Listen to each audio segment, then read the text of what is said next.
These food companies are spending so much money researching how to get your children addicted and your grandchildren addicted. On this diet, here's a diet sheet. Here, just eat this, go and do that. And if you don't do that, then you lack willpower and it's your fault. Wake up, wake up. They are focused and so much money goes in to the research and development of how to get you addicted and wanting more. Scientists are trained in these sensory labs to understand what they call the Holy Trinity. It's not so much about finger pointing, but there's a hell of a lot of finger pointing that can be done. There's things that I want to share with you that I would be deplatformed if I said some of this stuff on Facebook tonight. So we're setting people up in an environment where these addictions are so strong and so powerful that no one can do this on their own. And it really, in order to overcome food addiction, it has to be a holistic approach. As a society, we need to wake up and not accept the traditional food cultures and patterns and programs that we have of the past if we want this to change. And I'm going to share with you some of the science that they've found about dopamine receptors and how scientists actually get into the lab to consciously create highly addictive foods. And addiction, by definition, is a behavior or habit that you cannot stop. So food addiction is not anybody's fault. And there are a portion of the population, of the obese population, I think it's around 25% of the obese population, that have a serious food addiction that equals or surpasses, when they've looked at the brains, what's actually going on with severe drug addictions. Over the years, I've had a lot of obese clients come in that I've been working with for a long time. And there's almost been this kind of, I don't want to say this really, but there's no other word for it, this sense of righteousness. Well, I don't drink alcohol. I'm not a drug addict. I don't smoke pot. I don't do all these things. And I'm like, okay, but you have a severe addiction that is causing early death and disease and harm that's impacting not only your physical well-being, but your mental and emotional well-being as well. So wake up, wake up. No addiction is better or worse than the other. And, what I'm going to cover with you in my notes tonight is, why food addiction, I think, is the most, is the one we should all be focused on. And not only that, when we understand what's going on behind closed doors, with the sliding doors of the regulators going from the FDA to the heads of multinational food corporations, to the drug industry, back to the FDA, there are thousands of sliding doors, is the term that's used, of these high-level people making these corrupt decisions that are allowing and enabling this type of research and development going into understanding, our primal development of hunter-gatherers, where we haven't evolved to the modern food era, but they are focused, and so much money goes in to the research and development of how to get you addicted and wanting more. First of all, the food industry's holy trinity, they refer to it. So the holy trinity is really where the scientists kind of landed in how to make food the most addictive. The holy trinity is sugar, salt, fat. So when it comes to sugar, the food industry call it the bliss point. The bliss point. So the bliss point is just the right amount of sugar to stimulate just the right amount of dopamine in your brain to stimulate the reward centers to make you feel good. There's also something that they refer to as mouthfeel. So the mouthfeel is all related to the right amount of fat and how that fat is produced. Not only the type of fat, but how it's emulsified or actually converted. So there is the bliss point and the mouthfeel. And the third one is the flavor burst, they refer to it. And you guessed it, that's related to salt. just the right amount of sodium will give us that flavor burst. Now, that's not even delving into the hundreds of chemicals that are related to flavor enhancers. But so this is kind of considered the Holy Trinity. But the other side of that is that when all three of these are put in combination, there is a part of the brain that is stimulated that hardwires habits. There is a particular dopamine called, that is a dopamine D2. And when we eat these foods in combination, the salt, sugar, and fat, we start increasing our weight accordingly to that. And as our weight goes up, what happens is that our body becomes resistant. It's like insulin resistance. Our body becomes resistant to dopamine. What ends up happening is we end up with what's called a reward deficit. So when we go into a reward deficit, we crave more. And we see this within the food addiction side, and we see this in the drug addiction side. We become tolerant to the particular levels. And this is why we keep going more and more. So what happens, and I think we could look at this from many different angles, the more weight we gain, the more down-regulated our dopamine release becomes. And as a result, we're not getting the high or the reward center activation anymore. And so as a result of that, what happens is we crave more of those foods.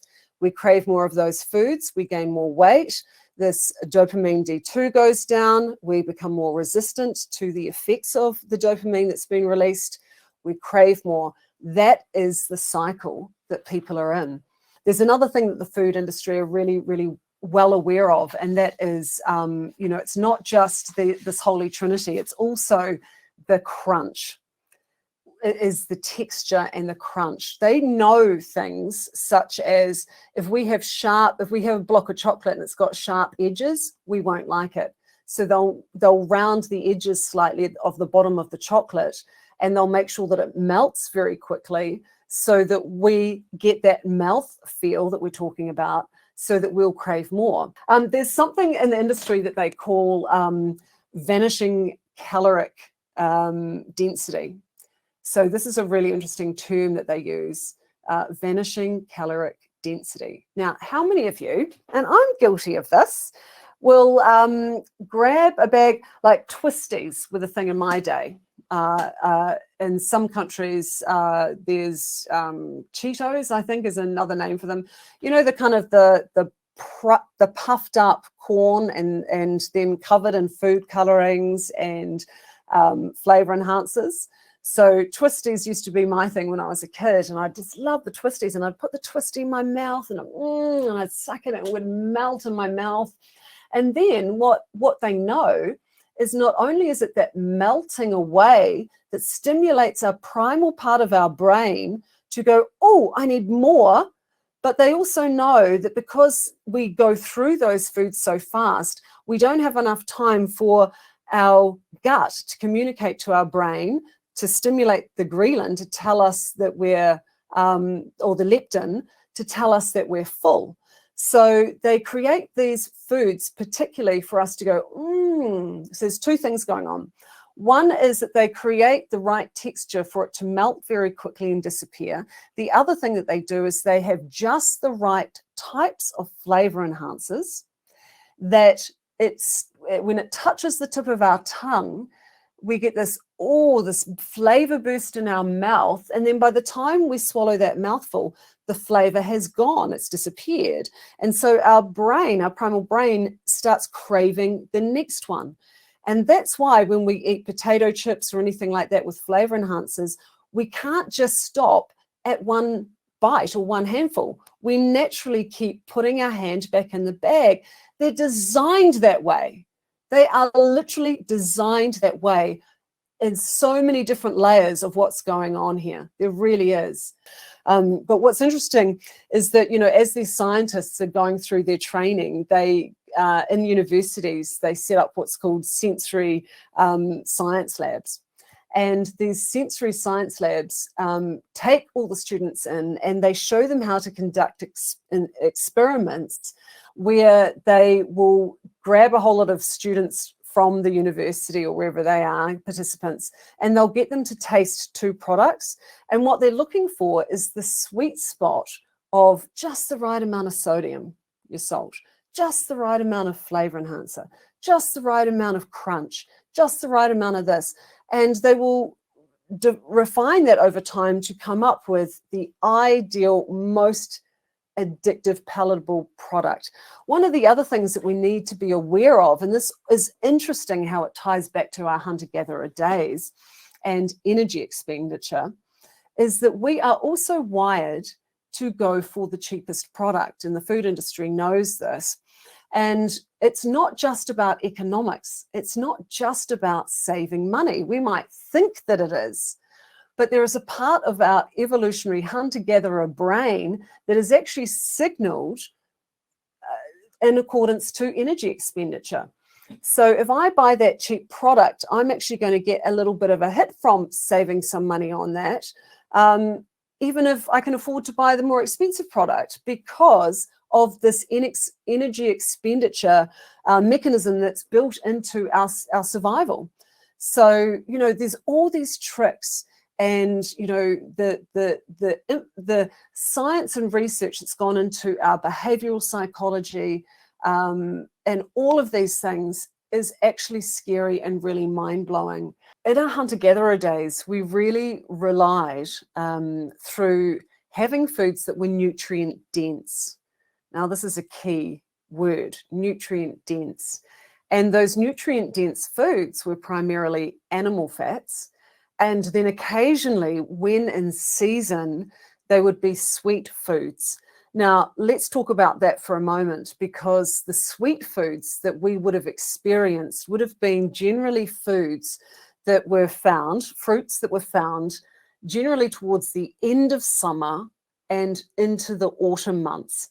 Now, if we look around the world today about what our, you know, in regards to our autumn fruits tend to be really high in fructose. Now, fructose, which is a whole subject in itself and is definitely directly correlated to the obesity epidemic and non-alcoholic fatty liver syndrome, fructose itself stimulates the fat storage capabilities of the body. So if you think about natural evolution, these fruits such as persimmons and apples, things like that, that came into season during autumn, were nature's way of actually allowing us to store fat at the end of our harvest months, because in autumn we knew that winter was coming. You Game of Thrones fans out there, winter was coming, right? And so we knew nature is all working with us to support us, that if we had those fruits at that time and we craved that sweet taste, we would actually gain weight to sustain us for our fasting months, for our fasting periods. And so we developed by nature two major cravings. One was for fat because it was a nutrient-dense food. The other one was for fructose, or the taste of sweet, so that we'd store enough fat to sustain our famine times. You know, I really look at this and I go, okay, so our brains evolved over millions of years to develop a reward center for these particular types of foods, yet never before, up until the 1950s, have humans been exposed to ultra-processed foods that we have in the supermarkets today. They stimulate thousands of times more dopamine than what these natural foods did. Yet our brains have not caught up. So I've long thought and said that, you know, if we gently and slowly evolved over millions of years to the current food environment, our bodies would have adapted. The issue that we have is that it's happened over the last 70 years, and the human body has not had time to adapt to the current environment that it's in when it comes to food. So this is where the big issue is, and this is why we've seen such a massive shift in global obesity and the health crisis that we have today. So, you know, we're pretty smart. The body is an amazing being. You know, we have built in homeostasis. where we're always trying to create checks and balances and adjust different hormones accordingly to the environment that we're in. But if we're lumped directly straight into an environment that's extreme compared to the one that we're used to, then shit's gonna happen in our bodies, right? So let's talk a little bit about the food packages, right? How do you navigate through the supermarket maze when the very marketing and advertising itself is smoke and mirrors, and you will think you're buying a healthy product, but you're not? The food labeling laws are pathetic. They really are. So you're a mum and you're going through the supermarket and you're trying to find a healthy product for your child, you know, for the school lunchbox. And you'll come across and there'll be one that's got all these labels on the front. It'll say, contains real fruit, you know, low fat, you know, low sodium. It will have all these kind of lists of things that trigger our brains to go, oh, that's got to be a healthy product. It's got pure written on it, right? All these different tricks that they use. And yet in order to label a box contains real fruit, they only require 1% fruit.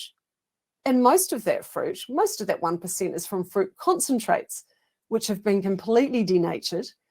And, you know, so we think also Whole Foods is another one, you know, contains whole grains, Well, corn is a whole grain, and corn can be turned into many, many different products that are completely toxic for the body. But we can still label it as a containing whole foods, whole grains. You know, you cannot trust what you're seeing on any box. And you're all well aware of, you know, when you've been raising your children, how they put the shiny boxes right at eye length for those children, and they put all that crap at the aisles. There was a supermarket in New Zealand that has kind of a junk-free checkout that mothers can choose. And there's a supermarket chain here where you go in, and I remember this coming out when my children were little, and they put the fruit, I guess, that's kind of expiring, but it's still good, like mandarins and stuff, into a box, and it's free fruit for kids. So you can go in and give them a mandarin or something like that. That's another life in itself, how our foods have been bred, even our fruits and vegetables have been bred over time to increase sugar and all of these things in our brains. So, you know, it gets a little bit confusing out there. But, you know, they're great steps. But, okay, if you're going to do that, why don't you take all those cereals that are targeted towards children out of their eyesight? So we've kind of got some good going on, and then we've got the other side where we are, as parents, having to go to war with our children, screaming in the freaking supermarket, having tantrums because they want what the other kids have got, and they want the one with a cartoon on the front and not the one in the plain organic packaged box, right? So, you know, I was really staunch as a mother. You know, when I woke up to this when Zoe was a baby, I became very, very staunch. And I had moments where, and it only happened once with each child, each of my 3 daughters. And I just took a, I don't give a fuck stance. That old bat lady can watch me while my child screams and has a tantrum. I don't care what she thinks of me.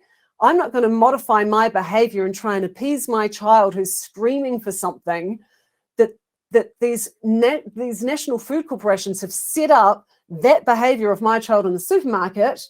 I'm not going to worry about what they think of me. I'm going to let my child scream and have a tantrum. And with each of my 3 daughters, I let them have a little tantrum as a toddler on the floor, and I walked off. And the looks and stares that I got were outrageous, and I just smiled at them. And then there were other mothers that just had so much empathy and connection and just felt for me. And I'm always like that with mothers now. Every time I see a mother with a screaming child in the supermarket, I make an effort to go and smile and chat to the child and distract them. I make it my mission to support people that are going through those things because they're doing the right thing. You know, these mothers are often going through at the end of the day after picking up their kids in childcare, and the child's tired and da, da, da. And what do we do? We are set up in that supermarket to fail because the kid's going to scream for something and we just want to shut them up. We can't deal with the stress at the end of the day. We're going to reach for that food, the one that they want, whatever it is. It's got some health labels on it, so we're just going to presume that somebody's done their research and we're going to give it to them. And and then the addiction cycle starts in early childhood. You know, I know I was getting into a bit of a rant there, but, you know, this issue really does start with our young. And this is where we really need to encourage our children and our grandchildren and our children that are parents to, you know, really support them. You know, one of the things that I really struggled with was this whole kind of undermining by my children's grandparents, you know, this whole culture around treat foods. Yet treat foods are, by very definition, to me, the foods that are highly addictive. That's teaching addiction from a very young age. And you don't treat children with poison. You just don't. You don't treat them with food colorings or flavor enhancers or sugar. That is a poison. It's not a treat. You know, if you want to use the word treat, use it in association with quality time, with deep love and connection. These treat foods are not a replacement for those things. And yet we use them in society to replace love and connection.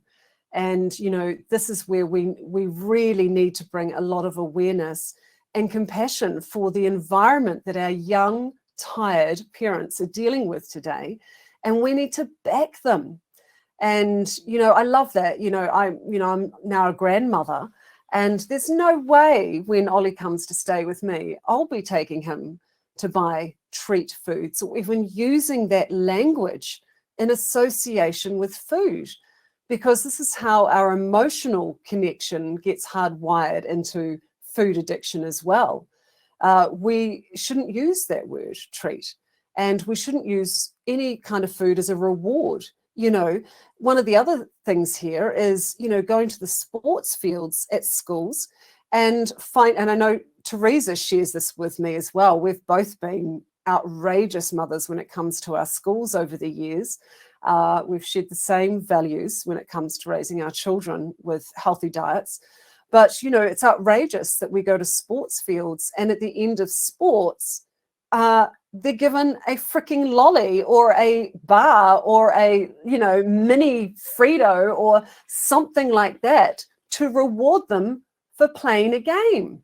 And that reward is high in chemicals and the holy trinity of, you know, the bliss point and, you know, the salt, sugar, and fat that stimulates massive amounts of dopamine in the brain and really leads towards addiction. And, you know, these are, you know, even though our evolutionary brain craved and seeked out fat, which would have been animal fats, and sweetness, which came in autumn, right, in the harvest months, so we'd store fat for winter. Nowadays, these actual foods are just so high in those things that, you know, we really don't stand a chance. So, you know, I really think that we all, each of us, need to be really aware of what's going on, not only within our own patterns and cycles of addiction, but also to spread this information and to be the voice and to stop playing the bloody good girl. When the office shut's coming around, you know, stop amending your desire for health and well-being to please other people because you're afraid to offend them by turning them down, and stop being silent in your environments when it comes to the culture of what's going on. We need an awakened group of people everywhere around this globe to say no more. I will not do that. And because we vote with our dollar, not at the ballot box, if we can create enough of this, then those food industries, and they've done the research on this, will start amending what they're supplying us. And so I guess the takeaway message here is we've been set up for failure. The food industry has set us up for failure. And there doesn't seem to be any solution on the horizon. They keep telling us the myths that we need to create these monoculture farms and we need to produce all these grains because that's how we're going to feed the growing population. But what a lot of people aren't aware of is that most countries around the world, including the United States, are now on a reverse in birth to death rates. So we keep saying, oh, there's going to be, 20 billion people if we stay on this trajectory. It's not true. That's a lie and it's a myth. Country by country are now seeing a deficit, a decline in their populations. And there are a number of reasons for that. And I really believe that one of the reasons for that is the climbing infertility rates because of the chemicals in our food and the environmental impacts of these things. We're still told a lot of myths and lies. And, when it comes to the justification of GMOs and monoculture farming, there is so much proof and science and research behind that not being true. And, even our governments, we rely on the FDA, we rely on our governments to give us the right advice. So if we see a product in the supermarket, it's natural for most people to believe it's good for us, it's fine. Someone's done their research, right? Someone's done their research, this product is fine, particularly when we look at young mothers, right? They're trying to find the right foods for their kids. And not only that, these food companies are spending so much money researching how to get your children addicted and your grandchildren addicted.